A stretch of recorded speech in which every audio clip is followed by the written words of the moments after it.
ഓരോ വിശുദ്ധ കുർബാനയും ഒരു ട്രാൻസെൻഡൻ്റൽ സ്വഭാവമുള്ള അല്ലെങ്കിൽ അതീന്ദ്രിയ സ്വഭാവമുള്ള ഒന്നാണ്. ഈ വിശുദ്ധ കുർബാന എന്ന ആരാധനയിൽ 4 കൂട്ടം ആത്മാക്കളുടെ സാന്നിധ്യം സഭ പഠിപ്പിക്കുന്നു. ഒരിക്കലും സഭയിലെ ഒരു ദൈവശാസ്ത്രജ്ഞനോട് ഒരു ചെറുപ്പക്കാരൻ ചോദിച്ചു, പരിശുദ്ധ സഭയിലെ സുറിയാനി സഭയിലെ വൈദികർ പരേതാത്മാക്കളെ വിളിച്ചു വരുത്തുന്നുണ്ടോ എന്ന്. അപ്പോൾ പരേതാത്മാക്കളെ ഓർക്കുക എന്ന് പറഞ്ഞാൽ പരേതാത്മാക്കളെ കുറിച്ചുള്ള ഓർമ്മകൾ വിശുദ്ധീകരിക്കുക എന്നുകൂടി അർത്ഥമുണ്ട്. അങ്ങനെ ഓർക്കുമ്പോൾ മാത്രമാണ് അവർക്ക് വിശുദ്ധ കുർബാനയിൽ സജീവമായിട്ട് നമ്മോടൊപ്പം പങ്കുചേരാനായിട്ട് സാധിക്കുകയുള്ളൂ. പിതാവും പുത്രനും പരിശുദ്ധ റൂഹായുമായ സത്യമുള്ള ഏകദൈവത്തിൻ്റെ തിരുനാമത്തിൽ തനിക്ക് സ്തുതി, നമ്മുടെ മേൽ തൻ്റെ കരുണയും മനോഗുണവും എന്നേക്കും ഉണ്ടായിരിക്കട്ടെ. ആമേൻ. കർത്താവിൽ ഏറ്റവും സ്നേഹമുള്ളവരെ, ഇന്ന് നമ്മൾ ചിന്തിക്കുന്ന വിഷയം പരേതാത്മാക്കളുടെ ഞായറാഴ്ച അഥവാ അനീതേ ഞായർ എന്ന വിഷയത്തെക്കുറിച്ചാണ്. സകല പരേതരെയും ഓർത്ത് സഭ പ്രാർത്ഥിക്കുന്ന ദിവസമാണ് വലിയ നോമ്പിന് മുമ്പ് വരുന്ന 1-ാമത്തെ ഞായറാഴ്ച എന്ന് പറയുന്നത്. ഈ വർഷത്തെ പരേതാത്മാക്കളുടെ ഞായറാഴ്ച ഫെബ്രുവരി മാസം 23-ാം തീയതിയാണ് പരിശുദ്ധ സഭ ആചരിക്കുന്നത്. ഈ ഞായറാഴ്ച എങ്ങനെയാണ് ആചരിക്കേണ്ടത് എന്ന വിഷയത്തെക്കുറിച്ചാണ് നമ്മൾ ചിന്തിക്കുക. വിശുദ്ധ കുർബാനയുടെ സമാപന ആശീർവാദത്തിൽ നമ്മളിങ്ങനെ കേൾക്കുന്നുണ്ട്, മരിച്ചുപോയവരോടുകൂടി ജീവനോടിരിക്കുന്നവരും ദൂരസ്ഥരോടുകൂടി സമീപസ്ഥരും എന്നാണ് വിശ്വാസ സമൂഹത്തെ പുരോഹിതൻ സംബോധന ചെയ്യുന്നത്. ഈ തൃത്വം അവരുടെ കടങ്ങളെ പരിഹരിക്കും, തെറ്റുകൾ ക്ഷമിക്കും, മരിച്ചുപോയവരുടെ ആത്മാക്കൾക്ക് ആശ്വാസം ലഭിക്കുമെന്നും പുരോഹിതൻ പറയുന്നുണ്ട്. അതുകൊണ്ട് നമുക്ക് മനസ്സിലാക്കാൻ കഴിയും, ഓരോ വിശുദ്ധ കുർബാനയും ഒരു ട്രാൻസെൻഡൻ്റൽ സ്വഭാവമുള്ള അല്ലെങ്കിൽ അതീന്ദ്രിയ സ്വഭാവമുള്ള ഒന്നാണ്. അത് മരിച്ചുപോയവരെയും ജീവനുള്ളവരെയും ഉൾക്കൊള്ളുന്നു, ദൂരസ്ഥരെയും സമീപസ്ഥരെയും ഒരുപോലെ ഉൾക്കൊള്ളുന്ന ഒന്നാണ്. ഈ വിശുദ്ധ കുർബാന എന്ന ആരാധനയിൽ 4 കൂട്ടം ആത്മാക്കളുടെ സാന്നിധ്യം സഭ പഠിപ്പിക്കുന്നുണ്ട്. ഒരിക്കലും സഭയിലെ ഒരു ദൈവശാസ്ത്രജ്ഞനോട് ഒരു ചെറുപ്പക്കാരൻ ചോദിച്ചു, പരിശുദ്ധ സഭയിലെ സുറിയാനി സഭയിലെ വൈദികർ പരേതാത്മാക്കളെ വിളിച്ചു വരുത്തുന്നുണ്ടോ എന്ന്. അപ്പോൾ ദൈവശാസ്ത്രജ്ഞൻ പറഞ്ഞ മറുപടി ഇതാണ്, ഇതാ പരേതാത്മാക്കളെ വിളിച്ചു വരുത്തുകയല്ല സഭ ചെയ്യുന്നത്, പരേതാത്മാക്കളെ ഓർമ്മിക്കുകയാണ് ചെയ്യുന്നത്. വിശുദ്ധന്മാരുടെ കാര്യത്തിലും പരിശുദ്ധ അമ്മയുടെ കാര്യത്തിലും ഇതുതന്നെയാണ് സഭ ചെയ്യുന്നത്. ഓർക്കുമ്പോൾ അവരുടെ സാന്നിധ്യം ഉണ്ടാകുന്നു. വിളിച്ചു വരുത്തിയുള്ള ആത്മാക്കളെ വിളിച്ചു വരുത്തുന്ന ശുശ്രൂഷ, ഇൻവോക്കിംഗ് ദ സ്പിരിറ്റ് എന്ന് പറയുന്നത് വിശുദ്ധ കുർബാനയുടെ സ്വഭാവത്തിൽ വരുന്ന ഒന്നല്ല. വിശുദ്ധന്മാരുടെ സാന്നിധ്യത്തെയും പരിശുദ്ധ അമ്മയുടെ സാന്നിധ്യത്തെയും നമ്മൾ ഓർക്കുമ്പോൾ അവരുടെ സാന്നിധ്യം സജീവമായി ഉണ്ടാകുന്നു. അത് പരിശുദ്ധാത്മാവ് ചെയ്യുന്ന ഒരു പ്രവൃത്തിയാണ്. ദൈവത്തിൻ്റെ ദൂതന്മാരാണ് ആ പ്രവൃത്തി ചെയ്യുന്നത്. ഒരിക്കലും പുരോഹിതൻ ആത്മാക്കളെ വിളിച്ചു വരുത്തുന്നില്ല. അവരെ ഓർക്കുക വഴിയായി വിശുദ്ധ കുർബാനയിൽ സജീവമായി വിശുദ്ധ കുർബാന മുന്നോട്ട് നയിക്കുന്ന പരിശുദ്ധ റൂഹ അല്ലെങ്കിൽ ദൈവദൂതന്മാർ ഈ ആത്മാക്കളുടെ സാന്നിധ്യത്തെ ഉറപ്പാക്കുകയാണ് ചെയ്യുന്നത്. ഇതാണ് ഓരോ വിശുദ്ധ കുർബാനയെ സംബന്ധിച്ച് നമ്മൾ അറിഞ്ഞിരിക്കേണ്ട കാര്യം. അതുകൊണ്ട് പരേതാത്മാക്കളെ പ്രത്യേകമായി ഓർത്ത് നമ്മൾ പ്രാർത്ഥിക്കുന്ന ഒരു വിശേഷമായ കുർബാനയാണ് പരേതാത്മാക്കളുടെ ഞായറാഴ്ച നമുക്ക് അനുഷ്ഠിക്കാനായിട്ടുള്ളത്. 4 കൂട്ടം ആത്മാക്കളുടെ സാന്നിധ്യം ഓരോ വിശുദ്ധ കുർബാനയിലും തുയോബോയ ശുശ്രൂഷയിൽ പുരോഹിതൻ ക്രമീകരിക്കുന്നുണ്ട് എന്ന് നമ്മൾ അറിഞ്ഞിരിക്കണം. 1-ാമത്തേത് പരിശുദ്ധ കന്യകാമറിയം അമ്മയാണ്, 2-ാമത്തേത് വിശുദ്ധന്മാരായിട്ടുള്ളവരാണ്, 3-ാമത്തേത് മൽപ്പാന്മാരും വാങ്ങിപ്പോയ പിതാക്കന്മാരുമാണ്, 4-ാമത്തേത് വിശ്വാസികളായ സകല പരേതരുമാണ്. ഇങ്ങനെ 4 കൂട്ടം ആത്മാക്കളെ ബലിപീഠത്തിൽ ഇതാ വിശുദ്ധ വസ്തുക്കളുടെ ചുറ്റുമായി ആഘോഷിച്ചുകൊണ്ട് അവരുടെ സാന്നിധ്യത്തെ ഉറപ്പാക്കുന്നുണ്ട്. അവരെ സ്മരിച്ചുകൊണ്ടാണ് അത് നിർവഹിക്കുന്നത്. മരിച്ചുപോയവരുള്ള നമ്മുടെ കടമ എങ്ങനെയാണ്, നമ്മൾ എങ്ങനെയാണ് മരിച്ചവരെ വിശുദ്ധ കുർബാനയിൽ ഓർക്കുന്നത്, അത് നമ്മൾ അറിഞ്ഞിരിക്കേണ്ട ഒരു കാര്യമാണ്. ശുദ്ധമുള്ള യോഹന്നാന്റെ സുവിശേഷം 17:19 നമ്മളിങ്ങനെ വായിക്കുന്നുണ്ട്, സാക്ഷാൽ അവരും വിശുദ്ധീകരിക്കപ്പെടേണ്ടത് ഞാൻ എന്നെ തന്നെ വിശുദ്ധീകരിച്ചുവെന്ന് നമ്മുടെ കർത്താവും രക്ഷിതാവുമായ യേശുക്രിസ്തു പറയുന്നുണ്ട്. അപ്പോൾ നമുക്ക് മറ്റൊരു വ്യക്തിയെ വിശുദ്ധീകരിക്കണമെങ്കിൽ, അത് ജീവനൊടിക്കുന്നയാളാകാം, പരേതനാകാം, ആളെ വിശുദ്ധീകരിക്കണമെങ്കിൽ നമ്മളെ തന്നെ വിശുദ്ധീകരിക്കുക എന്നുള്ളതാണ് തിരുവചനം, നമ്മുടെ കർത്താവും രക്ഷിതാവുമായ യേശുക്രിസ്തു തിരുവചനത്തിലൂടെ നമ്മെ ഉത്ബോധിപ്പിക്കുന്നത്. അപ്പോൾ നമ്മളെ തന്നെ വിശുദ്ധീകരിച്ചുകൊണ്ടാണ് നമ്മൾ പരേതാത്മാക്കളെ ഓർക്കേണ്ടത്. അങ്ങനെയാണെങ്കിൽ പരേതാത്മാക്കളുടെ ഞായറാഴ്ചയിൽ വിശുദ്ധ കുർബാനയ്ക്ക് ഒരു വിശ്വാസി, ഒരു പുരോഹിതൻ ഒരുങ്ങേണ്ടത് കുമ്പസാരിച്ച് ഒരുങ്ങുക എന്നുള്ളതാണ്.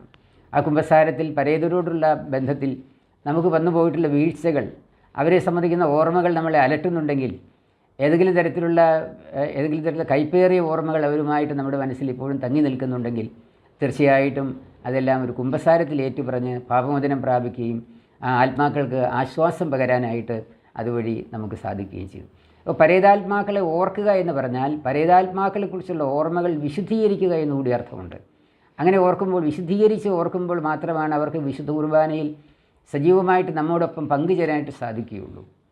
വിശുദ്ധന്മാരുടെ ആത്മാക്കളോട്, മാലാഖമാരോട് അവരുടെ ആത്മാക്കളെ കലർത്തുക എന്ന ഒരു ജോലിയാണ്, ഒരു പ്രവൃത്തിയാണ് അന്നത്തെ വിശുദ്ധ കുർബാനയിൽ നമ്മൾ നിർവഹിച്ചെടുക്കാനായിട്ടുള്ളത്. സഭ ഒന്നടങ്കം പരേതരെ ഓർക്കുന്ന ഒരു ആ ഞായറാഴ്ചയ്ക്ക് പ്രത്യേകമായിട്ട് പ്രാധാന്യമുണ്ട് എന്ന് പ്രത്യേകിച്ച് പറയേണ്ട ആവശ്യമില്ല. പ്രിയവരുടെ, നമുക്ക് പരേതാത്മാക്കളെ ഓർത്തുകൊണ്ട് നമുക്ക് ചെയ്യാൻ കഴിയുന്ന ഒരു കാര്യം ഇതാണ്: കുമ്പസാരിച്ച് ഒരുങ്ങി നമ്മളെ തന്നെ വിശുദ്ധീകരിക്കുക. അവരോടുള്ള ബന്ധത്തിൽ വന്നുപോയിട്ടുള്ള വീഴ്ചകളെയും കൈപ്പേറിയ ഓർമ്മകളെയും മധുരമുള്ളതാക്കി തീർക്കുക എന്നുള്ളതാണ് ഒരു ശുശ്രൂഷ എന്ന് പറയുന്നത്. രണ്ടാമത്, നമ്മൾ തന്നെയും ഒരുങ്ങി വിശുദ്ധ കുർബാന അർപ്പിച്ച ബലിയിൽ സജീവമായിട്ട് പങ്കുചേരുക എന്ന് പറയുന്നത് നമ്മളെ തന്നെ വിശുദ്ധീകരിക്കുക എന്നുള്ളതാണ്. വീണ്ടും നമുക്ക് മനസ്സിലാക്കാൻ സാധിക്കും, നമുക്ക് പരേതാത്മാക്കൾക്ക് വേണ്ടി പ്രാർത്ഥിക്കാനായിട്ട് സാധിക്കും. ബലി അർപ്പിച്ചുകൊണ്ട് അവർക്ക് വേണ്ടി പ്രാർത്ഥിക്കുക. എന്താണ് ഒരു പരേതാത്മാവിന് വേണ്ടി പ്രാർത്ഥിക്കുന്നത് എന്ന് നമ്മൾ അറിഞ്ഞിരിക്കേണ്ട ഒരു കാര്യമാണ്. നമ്മൾ പ്രാർത്ഥിക്കുന്നതാണ് ആ ആത്മാവിനെ വിശുദ്ധന്മാരുടെയും മാലാഖമാരുടെയും ആത്മാക്കളോട് അവരെ കലർത്തപ്പെടാൻ വേണ്ടിയാണ് നമ്മൾ പ്രാർത്ഥിക്കുക. അങ്ങനെ അവർ വിശുദ്ധിയിൽ നിന്ന് വിശുദ്ധിയിലേക്ക് നടന്നെടുക്കുക എന്നുള്ളതാണ്. നമുക്കറിയാം, ഒരു വ്യക്തി മരിച്ചു കഴിഞ്ഞാൽ കർത്താവ് കൽപ്പിക്കുന്ന ഒരു ഇടത്തേക്കാണ് ആത്മാവ് മാറ്റപ്പെടുന്നത്. അത് വിശുദ്ധന്മാരുടെ അധിവാസ സ്ഥലത്തേക്ക്, മാലാഖമാരുടെ കൂട്ടത്തിലേക്കാണോ എന്ന് നമുക്ക് അറിഞ്ഞുകൂടാ. അങ്ങനെ അല്ലെങ്കിൽ അപ്രകാരം പടിപ്പടിയായിട്ട് ആത്മാവിനെ ഉയർത്തിക്കൊണ്ടുപോകാൻ, അതിൻ്റെ നിലവാരത്തെ ഉയർത്താനായിട്ട് നമ്മൾ ജീവനോടിരിക്കുന്നവരുടെ ബലിയർപ്പണങ്ങളും പ്രാർത്ഥനകളുമൊക്കെ കാരണമായി തീരും. ശുദ്ധമുള്ള മത്തായിയുടെ സുവിശേഷം 25-ാമത്തെ അധ്യായം അതിൻ്റെ 40-ാമത്തെ വാക്യത്തിൽ നമ്മുടെ കർത്താവും രക്ഷിതാവുമായ യേശു ക്രിസ്തു ഇങ്ങനെ പറയുന്നുണ്ട്: എൻ്റെ ഈ ചെറിയവരിൽ ഒരുവനെ നിങ്ങൾ ചെയ്തതെല്ലാം എനിക്ക് വേണ്ടിയാകുന്നു ചെയ്തത് എന്ന്. ഈ വചനത്തിന് രണ്ടർത്ഥമുണ്ട്. ഒന്ന്, ജീവനോടിരിക്കുന്ന ചെറിയവരായ ആൾക്കാർ എന്ന് പറഞ്ഞാൽ പാപത്തിൽ ജീവിക്കുന്നവർ, സാമ്പത്തികമായി പരാധീനയിൽ കഴിയുന്നവർ, രോഗത്തിലായിരിക്കുന്നവർ, ഏതെങ്കിലും തരത്തിലുള്ള മാനസിക പീഡയിൽ കഴിയുന്നവർ, ഇവരെയെല്ലാം നമുക്ക് സഹായഹസ്തം നീട്ടുമ്പോൾ അത് കർത്താവ് പറയുകയാണ്, അത് എനിക്ക് തന്നെയാണ് ചെയ്തത് എന്ന്. എന്നാൽ ഇതിൻ്റെ ആത്മീയമായ മറ്റൊരർത്ഥം, ചെറിയവരിൽ ഒന്ന് എന്ന് കാണുന്നത് ഇതാ നിദ്ര പ്രാപിച്ച് ഈ ലോകത്ത് നിന്ന് വേർപെട്ടുപോയി, എന്നാൽ ആ ആത്മാവ് സ്വസ്ഥത പ്രാപിച്ചിട്ടില്ല. മാലാഖമാരോടും വിശുദ്ധന്മാരോടും കലർത്തപ്പെടാനായിട്ട് ആത്മാവ് വിശുദ്ധീകരിക്കപ്പെട്ടിട്ടില്ല, നിർമ്മലീകരിക്കപ്പെട്ടിട്ടില്ല. അങ്ങനെയുള്ളവരും കർത്താവിൻ്റെ വീക്ഷണത്തിൽ ചെറിയവരാണ്. അതുകൊണ്ട് അവർക്ക് ചെയ്യുന്നൊരു സഹായം, അപ്പം നിദ്ര പ്രാപിച്ചവർക്ക് വേണ്ടി അവരുടെ ആത്മാവിനെ സ്വർഗത്തിൽ പർദീസായിലെ മാലാഖമാരോടും വിശുദ്ധന്മാരോടും കലർത്തപ്പെടാനായിട്ട് അവർക്ക് വേണ്ടി പ്രാർത്ഥിക്കുകയും ബലിയർപ്പിക്കുകയും ചെയ്തുകൊണ്ടാണ് നമുക്കവരെ സഹായിക്കാൻ കഴിയുന്നത്. ജീവനോടിരിക്കുന്നവരെ സഹായിക്കുന്നത്, അവരെ ആത്മീയമായി അഭിവൃദ്ധിപ്പെടുക, ഭൗതികമായി അവർക്ക് സഹായങ്ങൾ നൽകുക, ഇങ്ങനെയാണ് ചെയ്യുന്നതെങ്കിൽ മരിച്ചുപോയ ആത്മാവിന് വേണ്ടി നമുക്ക് ഭൗതികമായി സഹായഹസ്തം നീട്ടാൻ സാധിക്കുകയില്ല. അവർക്ക് വേണ്ടി ബലിയർപ്പിക്കാനും പ്രാർത്ഥിക്കാനുമാണ് നമുക്ക് സാധിക്കുക. അദൃശ്യ ലോകത്താണ് അവരെ നമുക്ക് സഹായിക്കാനായിട്ട് സാധിക്കുകയുള്ളൂ. അതുകൊണ്ട് തീർച്ചയായിട്ടും ട്രാൻസെൻഡൻ്റൽ സ്വഭാവമുള്ള, അതീന്ദ്രിയ സ്വഭാവമുള്ള ബലിയർപ്പണത്തിലൂടെയാണ് മരിച്ചുപോയവരെ നമുക്ക് സഹായിക്കാനായിട്ട് സാധിക്കുകയുള്ളൂ. അപ്പോൾ നമ്മുടെ കർത്താവിൻ്റെ രക്ഷിതാവുമായ യേശു ക്രിസ്തു ശുദ്ധമുള്ള മത്തായിയുടെ സുവിശേഷം 25-ാം അധ്യായം 40-ാമത്തെ വാക്യത്തിൽ പറയുന്ന ഈ ചെറിയവരിൽ ഒരാൾക്ക് നിങ്ങൾ എന്ത് ചെയ്തപ്പോഴും അത് എനിക്ക് വേണ്ടി ചെയ്തു എന്ന വചനത്തെ പൂർത്തീകരിക്കാനായിട്ട് സകല പരേതരുടെയും ഓർമ്മ ആഘോഷിക്കുന്ന ഈ ഞായറാഴ്ചയിൽ നമുക്ക് കാരണമായി തീരും. മരണാനന്തര ശുശ്രൂഷകളിലും അതുപോലെ മരിച്ചവർക്ക് വേണ്ടിയുള്ള ബലിയർപ്പണങ്ങളിലും പ്രധാനമായും വായിക്കപ്പെടുന്ന ചില തിരുവചന ഭാഗങ്ങളെ കൂടി ധ്യാനിച്ചുകൊണ്ട് നമുക്ക് ഈ ചിന്തകൾ അവസാനിപ്പിക്കാം. പ്രധാനമായും ശ്ലീഹാ വായനയിൽ തെസ്സലോനിക്കർക്ക് എഴുതിയ 1-ാം ലേഖനം 4-ാം അധ്യായം അതിൻ്റെ 13-ാമത്തെ വാക്യത്തിൽ പൗലോസ്ലീഹ പറയുന്നുണ്ട്: പ്രത്യാശയില്ലാത്ത മറ്റാളുകളെ പോലെ നിദ്ര പ്രാപിച്ചവരെക്കുറിച്ച് നിങ്ങൾ ദുഃഖിക്കരുത് എന്ന് പൗലോസ്ലീഹ നമ്മളെ ഉപദേശിക്കുന്നുണ്ട്. യേശുവിൽ വിശ്വസിച്ച് മരണമടഞ്ഞവരെല്ലാം ഇതാ കർത്താവിൻ്റെ 2-ാമത്തെ വരവിൽ അവനോടുകൂടി എടുക്കപ്പെടാനുള്ളവരാണ്. അതുകൊണ്ട് അവരെക്കുറിച്ച് ഒരു നല്ല പ്രത്യാശ നമ്മൾ വെച്ച് പുലർത്തുക. അവരുടെ ആത്മാവിന് സ്വസ്ഥത പകരുവാൻ, ആശ്വാസം പകരുവാനായിട്ട് അവർക്ക് വേണ്ടി ബലികളും പ്രാർത്ഥനകളും അർപ്പിക്കുക. അതിനുവേണ്ടി ഒരു ഉത്സാഹമാണ് നമ്മൾ ഉണ്ടാകേണ്ടത്. മരിച്ചവരെക്കുറിച്ച് നമ്മൾ ദുഃഖിച്ചിരിക്കുന്നു എന്ന് പറഞ്ഞാൽ അവരെക്കുറിച്ച് നമുക്കൊരു പ്രത്യാശയും ഇല്ലാതിരിക്കുന്നു എന്നാണ് അർത്ഥം. അങ്ങനെ പ്രത്യാശയില്ലാത്ത മറ്റാളുകൾ, വിജാതീയരെക്കുറിച്ചാണ് പൗലോസ്ലീഹ പറയുക. ക്രൈസ്തവ സമൂഹത്തിലുള്ള ക്രിസ്ത്യാനികളുടെ ഇടയിൽ അങ്ങനെ നിദ്ര പ്രാപിച്ചവരെക്കുറിച്ച് തീവ്രമായ ഒരു ദുഃഖം പുലർത്തേണ്ടതായിട്ടില്ല. കാരണം അവരെക്കുറിച്ച് നമുക്കൊരു പ്രത്യാശയുണ്ട്. കർത്താവിൻ്റെ രണ്ടാമത്തെ വരവിൽ അവനോടുകൂടി മരിച്ചവർ ആദ്യം ഉയർക്കും എന്നാണ് പൗലോസ്ലീഹ പറയുക. അപ്പോൾ ഒന്നാമതായി കർത്താവിനെ എതിരേൽക്കാൻ വേണ്ടി ആദ്യമേ തന്നെ സ്ഥാനം പിടിച്ചവരാണ് നിദ്ര പ്രാപിച്ചവർ. അവരെ അതിനുവേണ്ടി കൂടുതൽ യോഗ്യതയുള്ളവരാക്കി തീർക്കാൻ വേണ്ടി ബലിയർപ്പിക്കുകയും പ്രാർത്ഥിക്കുകയും ചെയ്യുക എന്ന ആശയമാണ് ആ തിരുവചന വായനയിലൂടെ പിതാക്കന്മാർ ക്രമീകരിച്ചിരിക്കുന്നത്. വീണ്ടും ശുദ്ധമുള്ള യോഹന്നാൻ്റെ സുവിശേഷം 5-ാം അധ്യായം 24-ാമത്തെ വാക്യം, അത് വളരെ പ്രധാനമായിട്ടും ഏവെങ്കിലുവിൻ ഭാഗത്ത് വായിക്കുന്ന ഒരു വേദഭാഗമാണ്. ശുദ്ധമുള്ള യോഹന്നാൻ്റെ സുവിശേഷം 5-ാം അധ്യായം 24. സത്യമായി നിങ്ങളോട് പറയുന്നു, എന്നിൽ വിശ്വസിച്ച് എൻ്റെ വചനം കേട്ട് എന്നെ അയച്ചവനിൽ വിശ്വസിക്കുന്നവന് നിത്യജീവനുണ്ട്. എൻ്റെ വചനം കേട്ട് എന്നെ അയച്ചവനിൽ വിശ്വസിക്കുന്ന നിത്യജീവനുണ്ട്. അവൻ ന്യായവിധിയിൽ ഉൾപ്പെടാതെ മരണത്തിൽ നിന്ന് ജീവനിലേക്ക് കടന്നിരിക്കുന്നു എന്നാണ് കർത്താവ് തന്നെയും നമ്മോട് അരുളി ചെയ്യുന്നത്. പ്രിയമുള്ളവരെ, കർത്താവിൻ്റെ വചനം കേട്ട് കർത്താവിനെ അയച്ച പിതാവായ ദൈവത്തിൽ വിശ്വാസമർപ്പിക്കുന്നവർക്ക് നിത്യജീവനുണ്ട്. നിത്യജീവൻ്റെ വചനങ്ങളാണ് കർത്താവ് നമ്മോട് അരുളി ചെയ്തിട്ടുള്ളത്. അതുകൊണ്ട് അവർക്ക് നിത്യജീവനുണ്ട്. അവർ മരണത്തെ വിട്ട് ജീവനിലേക്ക് കടന്നിരിക്കുന്നു എന്ന പ്രത്യാശയുടെ വചനമാണ് വിശുദ്ധ ഏവെങ്കിലിനായിട്ട് വായിക്കുന്നത്. വീണ്ടും ശുദ്ധമുള്ള മത്തായിയുടെ സുവിശേഷം 22-ാം അധ്യായം 23 മുതലുള്ള വാക്യങ്ങളിൽ നമ്മൾ വളരെ വ്യത്യസ്തമായ മറ്റൊരു സന്ദർഭം നമ്മൾ കണ്ടെത്തുന്നുണ്ട്. നമ്മുടെ കർത്താവും രക്ഷിതാവുമായ യേശുക്രിസ്തുവിൻ്റെ അടുക്കൽ മരിച്ചവർക്ക് പുനരുത്ഥാനമില്ല എന്ന് വിശ്വസിക്കുന്ന സദുക്യരായ ചില ആൾക്കാർ സമീപിച്ചു. യേശുവിനോട് ഒരു കാര്യം ചോദിക്കുന്നുണ്ട്. അവർ ചോദിക്കുന്നത് ഇതാണ്: മോശയുടെ ന്യായപ്രമാണം അനുസരിച്ച് ഒരു മനുഷ്യൻ മരിച്ചു കഴിഞ്ഞാൽ അദ്ദേഹം അവശേഷിപ്പിക്കുന്ന തൻ്റെ ഭാര്യയെ സഹോദരന്മാരുണ്ടെങ്കിൽ അവരിൽ ഒരാൾ വിവാഹം ചെയ്ത് മക്കളെ ജനിപ്പിക്കുക എന്നൊരു പാരമ്പര്യം ഉണ്ടായിരുന്നു. അപ്പോൾ ഈ സദൂക്യർ ചോദിച്ചു, ഒരു സ്ത്രീ ഉണ്ടായിരുന്നു, അവൻ്റെ ഭർത്താവ് മരിച്ചു, ഒരു സഹോദരൻ വിവാഹം ചെയ്തു, അവനും മരിച്ചു, പിന്നീട് രണ്ടാമത്തെ സഹോദരൻ വിവാഹം ചെയ്തു, അവനും മരിച്ചു. അങ്ങനെ 7 സഹോദരന്മാർക്ക് ഭാര്യയായിരുന്ന ഒരു സ്ത്രീ മരിച്ചു കഴിഞ്ഞാൽ പുനരുത്ഥാനത്തിൽ ഈ സ്ത്രീ ആരുടെ ഭാര്യയായിരിക്കും എന്ന ഒരു കുസൃതി ചോദ്യമാണ് സദൂക്യർ യേശുവിനോട് ചോദിക്കുന്നത്. അപ്പോൾ യേശു പറയുന്ന മറുപടി ഇതാണ്: മരിച്ചവർ മാലാഖമാരെ പോലെയാകുന്നു. അവർ വിവാഹം കഴിക്കുന്നില്ല, വിവാഹത്തിന് കൊടുക്കുന്നില്ല. അങ്ങനെ അവരുടെ വായടപ്പിക്കാനായിട്ട് യേശുവിന് കഴിഞ്ഞു. പ്രിയമുള്ളവരെ, മരിച്ചവർ മാലാഖമാരെ പോലെയാകുന്നുവെന്ന തിരുവചനം ഓരോ നിദ്ര പ്രാപിച്ചവരിലും യാഥാർത്ഥ്യമായി തീരുവാൻ ആക്കുവാനായിട്ട് നമുക്ക് ബാധ്യതയുണ്ട്. അതുകൊണ്ട് സകല പരേതരുടെയും ഓർമ്മ ദിവസം ശരിക്കും പറഞ്ഞാൽ ഒരു സമ്പൂർണ്ണ സുവിശേഷത്തിൻ്റെ പ്രഘോഷണത്തിൻ്റെ ദിവസമാണ്. ജീവനോടിരിക്കുന്ന നമുക്കും വലിയൊരു പ്രത്യാശ നൽകുന്നുണ്ട്. നമ്മൾ മരിച്ചു പോകുമ്പോൾ നമ്മൾ മാലാഖമാരോടൊപ്പം പിതാവ് കൽപ്പിക്കുന്ന ഇടങ്ങളിലേക്ക് നമ്മൾ മാറ്റപ്പെടും. കർത്താവിൻ്റെ രണ്ടാമത്തെ വരവിൽ നമ്മൾ അവനോടുകൂടെ ഉയർപ്പിക്കപ്പെടും എന്ന പ്രത്യാശയാണ് നമുക്കുള്ളത്. തെസ്സലോനിക്കർക്കെതിരെ ലേഖനം 4-ാം അധ്യായം 13-ാമത്തെ വാക്യത്തിൽ നമ്മൾ വായിച്ചു കേട്ടു. അതുപോലെ 1 കൊരിന്ത്യർ 15-ാം അധ്യായം അതിൻ്റെ 35 മുതലുള്ള വാക്യങ്ങളിൽ നമ്മൾ കാണുന്നുണ്ട്. ഇതാ, മരിച്ചുപോയവർ എങ്ങനെയാണ് ഉയർപ്പിക്കപ്പെടുന്നത്? നമ്മളായിരിക്കുന്ന ഈ ശരീരത്തിലാണ് ഉയർപ്പിക്കപ്പെടുന്നത് എന്ന സംശയമെല്ലാം തീർക്കുവാനായിട്ട് പൗലോസ്ലീഹ 1 കൊരിന്ത്യർ 15-ാം അധ്യായം അതിൻ്റെ 35 മുതലുള്ള വാക്യങ്ങളിൽ പറയുന്നത്, ഇതാ, മരിച്ചുപോയൊരു വ്യക്തിയെ സഭ മരണ വീട്ടിൽ നിന്ന് ആ മൃതശരീരത്തെ വികാരിയച്ഛനിലൂടെ ഏറ്റെടുക്കുകയും പള്ളിയിൽ കൊണ്ടുവന്ന് കല്ലറയിൽ അടക്കം ചെയ്യുന്നു. പൗലോസ്ലീഹ ഇങ്ങനെ അടക്കം ചെയ്യുന്നതിനെക്കുറിച്ച് പറയുന്നത് ഒരു വിത്ത് കുഴിച്ചിടുന്നത് പോലെയാണ്. ഒരു വിത്ത് കുഴിച്ചിട്ട് കഴിഞ്ഞാൽ അത് മറ്റൊരു മരമായി വളരുന്നു. ഇതുപോലെ തന്നെ സഭ കർത്താവിൽ നിദ്ര പ്രാപിച്ചവരെ അടക്കം ചെയ്തിരിക്കുന്നു. കർത്താവ് രണ്ടാമത് വരുമ്പോൾ മരിച്ചു പോയവർ ആദ്യം ഉയർക്കും. അവരെ ഒരു പുതു ശരീരം പ്രാപിച്ചാണ് അവർ ഉയർത്തെഴുന്നേൽക്കുക. അവർ രൂപാന്തരം പ്രാപിച്ചൊരു പുതു സൃഷ്ടിയായി അവർ കർത്താവിനോട് ചേരും എന്നാണ് പൗലോസ്ലീഹ ആ വേദഭാഗത്ത് നമ്മളെ ഉത്ബോധിപ്പിക്കുന്നത്. പ്രിയമുള്ളവരെ, പ്രത്യാശയുടെ ഈ വചനങ്ങൾ മരിച്ചുപോയവരുടെ ഞായറാഴ്ചയിൽ, സകല പരേതരുടെയും ഞായറാഴ്ചയിൽ നമ്മൾ ധ്യാനിക്കാനായിട്ട് സഭ ആഗ്രഹിക്കുന്നു.